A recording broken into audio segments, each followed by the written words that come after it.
Icône de la mode et visionnaire, Thierry Mugler a créé certaines des plus belles silhouettes des années 80 et 90.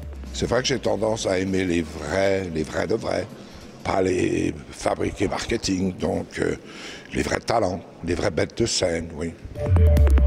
Femme moto, femme robot, femme insecte ou femme au chapeau, Thierry Mugler est le grand couturier de la métamorphose. Lui-même a sculpté son corps à un tel point que le Mugler des années 80 ne ressemble plus au Mugler d'aujourd'hui. L'idée, c'est l'équilibre. Dans la beauté du corps humain, c'est aussi la symétrie. C'est ce qu'on cherche en musculation, c'est la symétrie. Et c'est très difficile. Le Musée des Beaux-Arts de Montréal frappe un grand coup en produisant cette exposition de 150 tenues créées par Mugler. Le couturier avait toujours refusé auparavant qu'on l'expose dans un musée. À vrai dire, le contact s'est fait les yeux dans les yeux, au-delà des mots. Ça a été une chose instinctive. J'ai vraiment cliqué avec cette équipe.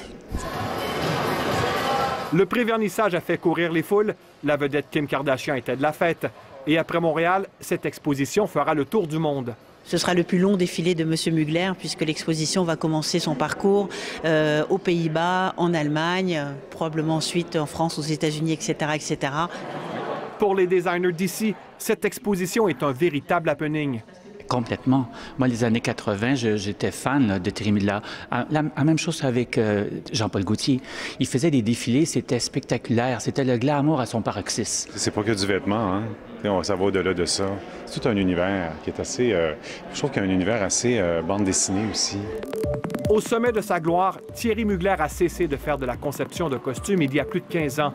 Et il ne songe pas y revenir. J'ai des très gros projets de mise en scène. Donc, non, c'est pas à l'ordre du jour. Mais encore aujourd'hui, le style Mugler inspire de nombreux créateurs. Ici, Louis-Philippe Ouimet, Radio-Canada Montréal.